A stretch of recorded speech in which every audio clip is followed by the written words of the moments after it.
सुप्रभात मेरे प्यारे बच्चों, आप कैसे हैं? मैं आशा करता हूँ आप स्वस्थ होंगे, सुरक्षित होंगे। आज मैं आपके समक्ष कक्षा 10 विषय हिंदी की पाठ्य पुस्तक क्षितिज भाग 2 के पाठ संख्या 1 पद, जो कि काव्य खंड से लिया गया है और जिसके कवि सूरदास जी हैं, उसके प्रथम मॉड्यूल के साथ उपस्थित हुआ हूँ। सूरदास जी ने इन पदों को कब लिखा, क्यों लिखा, कैसे लिखा, इसके पीछे क्या कारण है, विभिन्न प्रकार की कथाओं का आप लोगों ने टीवी चैनलों के माध्यम से, कथाओं के माध्यम से सुना होगा। फिर भी आज हम उनके बारे में कुछ आपको बताने जा रहे हैं। तो सबसे पहले उन पदों को जानने से पहले हम सूरदास जी का परिचय जान लेते हैं। सूरदास जी का जन्म 1478 ईस्वी में रुनकता नामक गांव में हुआ था। यह गांव मथुरा से आगरा जाने वाले मार्ग के मध्य में स्थित है। कुछ विद्वानों का मत यह भी है कि सूरदास जी का जन्म सीही नामक ग्राम में एक निर्धन सारस्वत ब्राह्मण परिवार में हुआ था। कुछ विद्वान यह भी बताते हैं कि ये जन्मांध थे और कुछ कहते हैं कि ये बाद में अंधे हुए हैं। तो इस प्रकार से मतभेद हैं। इनकी कुछ प्रमुख रचनाएं भी हैं, जैसे शूरसागर, साहित्य लहरी, शूरसरावली। शूरसागर इनकी सुप्रसिद्ध रचना है और जिसमें 10,000 से भी अधिक पद हैं। साहित्य लहरी और शूरसरावली भी इनकी एक प्रमुख एवं अनूठी रचना है। साहित्य लहरी तो इसके पद मिलते हैं, लेकिन शूरसरावली इस समय लोगों को अप्राप्य है। तो यहाँ पर आपके पाठ्यक्रम में शूरसागर के एक प्रकरण का वर्णन किया गया है, जिसका नाम है भ्रमर गीत। तो इनकी कुछ प्रमुख रचनाएं के साथ साथ इनकी क्या भाषा है, जैसे ब्रज भाषा इनकी प्रमुख रूप से है और जिसमें वात्सल्य और श्रृंगार रस कूट कूट करके भरा हुआ है। इस प्रकार से हम कह सकते हैं कि वात्सल्य एवं श्रृंगार रस के एक श्रेष्ठ कवि हैं। इनकी मृत्यु 1583 ईस्वी में हुई थी। इन्होंने लोगों को भगवान श्री कृष्ण के प्रति एक प्रेम, एक श्रद्धा उत्पन्न करने का काम किया है। इनका जन्म उस काल में होता है जब मध्यकाल रहता है और उस समय धर्म का हनन किया जा रहा होता है। और ऐसी परिस्थितियों में बहुत से कवियों ने, चाहे वह सूरदास रहे हों, चाहे वह तुलसीदास रहे हों, चाहे वह रसखान रहे हों, कोई भी रहा हो, उन्होंने अपनी काव्य रचनाओं के माध्यम से लोगों के अंदर भगवत भजन, भगवान के प्रति निष्ठा के भाव को उत्पन्न किया है। तो इनकी हमारे पाठ्यक्रम में जो रचना है, जो पद है, उसकी रूपरेखा के बारे में हम जान लेते हैं। तो सूरदास द्वारा रचित सूरसागर के भ्रमर गीत से यह पद लिया गया है। भ्रमर गीत का बहुत ही मार्मिक वर्णन श्रीमद्भागवत पुराण में भी किया जाता है, जो 10वें स्कंद में भगवान श्री कृष्ण के इस रूप का, विरह वेदना का, गोपियों के प्रति जो उद्धव का समझाना है, इत्यादि बातों का वर्णन वेदव्यास जी ने बड़े ही मार्मिक ढंग से प्रस्तुत किया है। तो आज उन्हीं सभी रचनाओं को हमारी ब्रज भाषा में सूरदास जी ने भी वर्णन किया है। इसमें श्री कृष्ण ने मथुरा जाकर गोपियों को कोई संदेश नहीं भेजा और जिस कारण गोपियों की विरह वेदना और बढ़ गई। श्री कृष्ण ने अपने मित्र उद्धव के माध्यम से गोपियों के पास निर्गुण ब्रह्म एवं योग का संदेश भेजा ताकि गोपियों की पीड़ा कम किया जा सके, लेकिन इससे गोपियों की पीड़ा कम नहीं हुई बल्कि और बढ़ गई। गोपियाँ श्री कृष्ण से प्रेम करती थी, इसलिए उन्हें निर्गुण ब्रह्म एवं योग का संदेश पसंद नहीं आया। और आप जानते ही हैं कि भगवान भक्त वत्सल हैं, वे अपने भक्तों पर हमेशा से कृपा करते रहे हैं। कहा जाता यह भी है कि उद्धव को अपने ज्ञान पर अहंकार हो गया था, इसलिए भगवान श्री कृष्ण ने उनके ज्ञान को, उनके अहंकार को नष्ट करने के लिए, भंग करने के लिए उनको गोपियों के पास योग की शिक्षा देने के लिए भेजा था। और कहा जाता है कि जब ये गोपियों को संदेश लेकर के पहुँचे जब ये संदेश दे रहे थे तभी एक भौरा यानी एक भ्रमर उड़ता हुआ वहाँ आ पहुँचा और गोपियों ने व्यंग अर्थात कटाक्ष करते हुए उद्धव से अपने मन की बातें कही हैं। इसलिए उद्धव और गोपियों का संवाद भ्रमर गीत के नाम से भी प्रसिद्ध है। गोपियों ने व्यंग करते हुए उद्धव को भाग्यशाली कहा है और कहा है कि तुम श्री कृष्ण के सानिध्य में रहते हुए भी तुम उनके प्रेम से रहित हो, इसका और प्रमाण कहाँ खोजा जाए। उद्धव द्वारा दिया गया योग साधना का उपदेश गोपियाँ योग साधना को स्वयं के लिए व्यर्थ बताती हैं और साथ ही उन्होंने श्री कृष्ण को उनका राजधर्म भी याद दिलाती हैं। वे कहती हैं कि तुम तो कहे थे कि मैं परसों आ जाऊंगी, लेकिन तुम तो परसों को बिताई दियो वर्षों, तुम तो परसों को बरसों बिता दिए लेकिन अभी तक आए नहीं। यही राजधर्म है तुम्हारा? तुम तो बड़े छलिया हो, बड़े कपटी हो। इस प्रकार से वे श्री कृष्ण को भी उन पर व्यंग कसती हैं और उद्धव को तो जो कसती हैं। तो चलिए इनके पद का आनंद उठाते हैं। गोपियाँ उद्धव जी से कहती हैं कि उद्धव तुम हो अति बड़ भागी, उद्धव तुम हो अति बड़ भागी, अपरस रहता स्नेह तगाते नाही न मन अनुरागी, उद्धव तुम हो अति बड़ भागी। पुरैनी पात, अरे पुरैनी पात रहत जल भीतर तारस देहन दागी, उद्धव तुम हो अति बड़ भागी।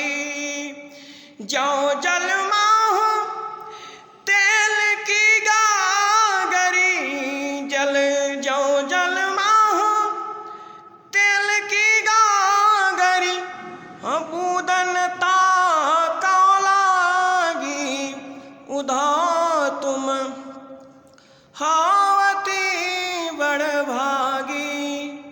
प्रीति नदी में पाउन बोरो, दृष्टि न रूप परागी, उद्धव तुम हावती बड़ भागी। शूरदास अबला हम भोरी, शूरदास अबला हम भोरी, गुर चाटी जो पागी, उद्धव तुम हावती बड़ भागी। तो इस पद के माध्यम से गोपियाँ कहती हैं कि हे उद्धव तुम तो बड़े भाग्यशाली हो, तुम हो अति बड़ भागी, बड़े भाग्यशाली हो। क्यों? क्योंकि अपरस रहता स्नेह तगाते, तुम अपरस रस रहित हो, तुम्हारे अंदर तनिक भी प्रेम नहीं है। क्योंकि तुम स्नेह तगाते, तुम प्रेम के तगा माने तालाब के करीब में रहते, उसके पास में रहते, अर्थात भगवान श्री कृष्ण तो प्रेम के रूप हैं और उनके पास रहते हुए भी तुम प्रेम रस से रहित हो। नाही न मन अनुरागी उधा तुम हावती बड़ भागी।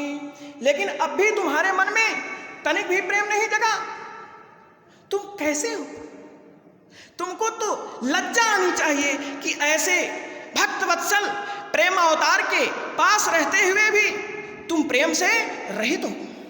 आगे भी गोपियां उदाहरण देते हुए कहती हैं कि पुरैन पात रहत जल भीतर तारस देहन दागी उधा तुम हावती बड़ भागी।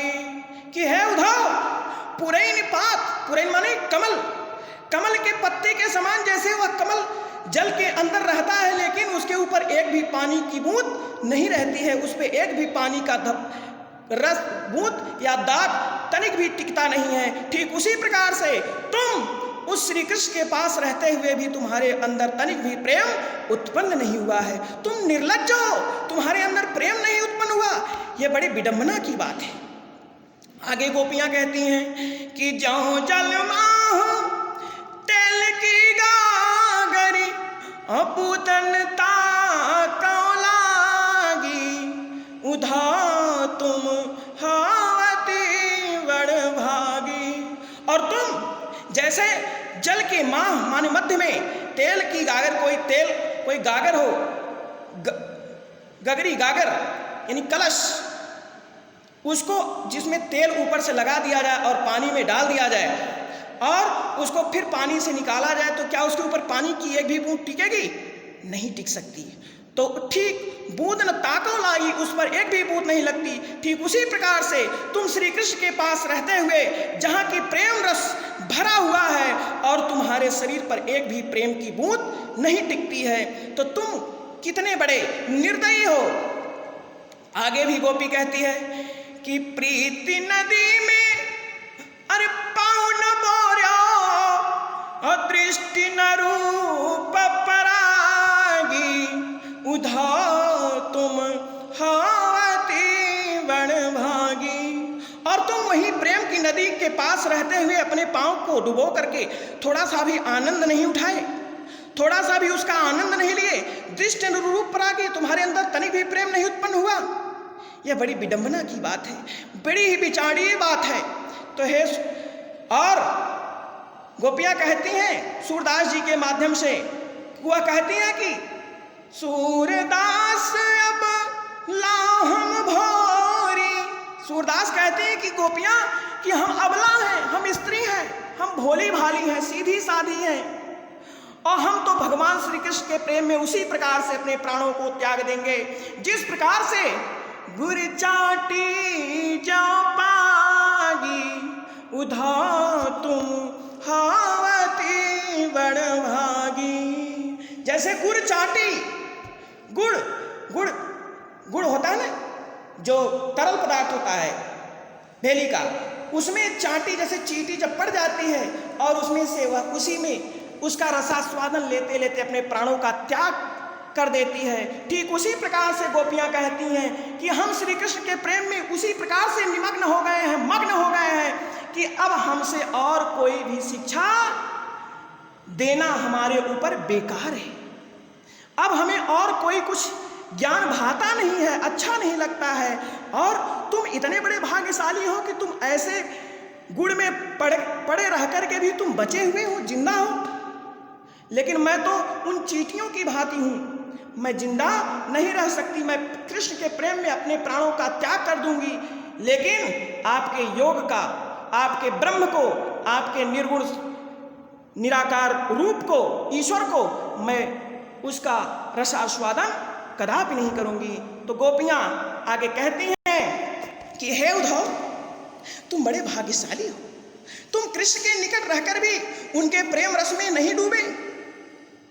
ये कितनी बड़ी व्यंग की बात है, कितनी बड़ी दुख की बात है। तुम कृष्ण प्रेम से सर्वथा अछूते रहे, अलिप्त रहे। तुम कभी कृष्ण प्रेम के धागे से बंधे ही नहीं, तुम्हारे मन में कृष्ण के प्रति कभी अनुराग उत्पन्न ही नहीं हुआ। तुम तो कमल के पत्ते के समान हो, जो जल के भीतर रहकर भी जल से ऊपर रहता है, तैरता रहता है। ठीक उसी प्रकार से तुम हो। इस प्रकार तुम कृष्ण के साथ रहकर भी उनके प्रेम से अलग रहते हो। तुम्हारे शरीर पर कृष्ण प्रेम का कोई दाग तक नहीं है। तो हे उद्धव,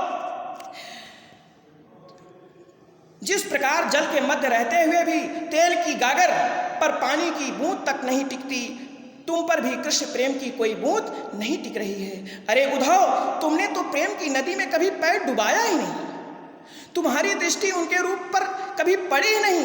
अतः तुम अगर उनके रूप पर मुक्त नहीं, अगर उनके रूप का सही से रसास्वादन किए होते तो उसी में मुग्ध हो गए होते, लेकिन तुमने सही से उसका रसास्वादन किया नहीं, इसलिए तुम मुग्ध नहीं हुए। गोपियां अपनी स्थिति स्पष्ट करते हुए कहती हैं कि हम तो बड़ी भोली भाली और कृष्ण प्रेम में इस प्रकार से अनुरक्त हैं, इस प्रकार से लिप्त हैं, जैसे चींटी गुड़ में पक जाती है। और गोपियों का व्यंग यह है कि वह कभी कृष्ण प्रेम के धागे से नहीं बंधे, अतः वह विरह वेदना का अनुभव नहीं कर सकते, नहीं समझ सकते कि प्रेम क्या होता है।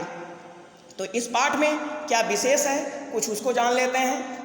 गोपियों का यहाँ पर व्यंग स्पष्ट रूप से व्यक्त हो रहा है। दूसरा, गोपियों का कृष्ण के प्रति अटूट प्रेम अभिव्यक्त हुआ है। तीसरा, प्रीत नदी में रूपक अलंकार है। और चौथे में पुरैन पात और तेल की गागर के दृष्टांत अलंकार के सटीक उदाहरण बनते हैं, दिखाई भी पड़ रहे हैं। और यहाँ पर ब्रज भाषा का बड़ा ही मनोहर वर्णन किया गया है। तो बच्चों, आज आपने क्या सीखा, हम कुछ प्रश्नों की तरफ बढ़ते हैं। प्रश्न नंबर 1, गुर चाटी ज्यों पागी, गुर चाटी ज्यों पागी कहकर गोपियाँ अपनी और कृष्ण की किस दशा का बोध करा रही है। आपका दूसरा प्रश्न है, गोपियाँ उद्धव की बातें सुनकर निराश क्यों हो गई।